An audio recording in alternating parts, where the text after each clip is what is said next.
घरच्या घरी आपण पिझ्झा बेस आणून पिझ्झा बनवू शकतो आणि तो पण एकदम रेडीमेड जसा आपल्याला असतो तसाच लागतो आणि टेस्टीला त्याच्यापेक्षाही जास्त लागतो. हे बघा, पिझ्झा बेस आणलेला आम्ही आणि पिझ्झा सॉस आणलेला, तो त्या पिझ्झावरती पसरवला आहे.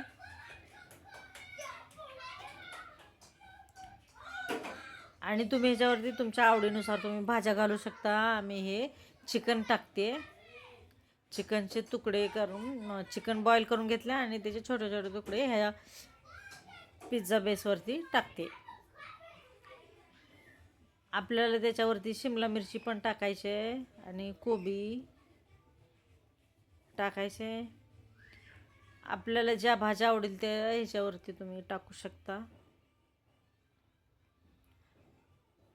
हा रेडीमेड सॉस मिळतो पिझ्झा बेसचा, पिझ्झा बनवायचा, तो आम्ही घेऊन आला आहे आणि तो पण एकदम भारी लागतो. आता हे बघा, ह्याच्यावरती ढोबळी मिरची टाकते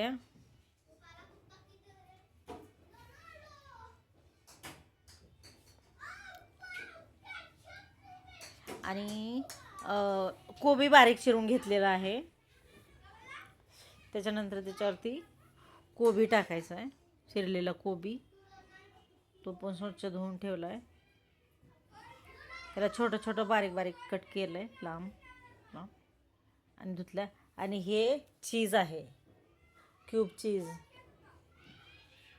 चीज आहे, ते छोटं छोटं, आणि ते चीज टाकतोय आपण. अमूल चीज, अमूल चीज आणलं आणि आपल्याला जेवढं पाहिजे तेवढं आपण त्याच्यावरती पसरवू शकतो, कारण का चीज टाकल्यामुळे एकदम टेस्टी पिझ्झा बनतो. हे चीज आहे आणि त्याच्यावरती हे चीज आपण टाकतोय आणि भरपूर टाकतो.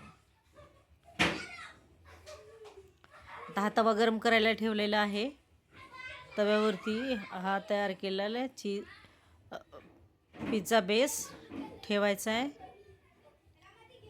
आणि गॅस फास्ट नाही करायचा आहे, स्लो ठेवायचा आहे.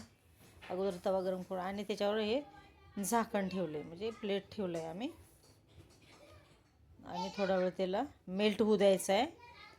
हे बघा, 5 मिनिटांनी काढलं आहे आणि बघा कसा मेल्ट झाला, किती हे चीज मेल्ट झाला आणि किती कलरफुल पिझ्झा दिसतोय की रेडीमेड. आणि हे असं कट करून घ्यायचं आहे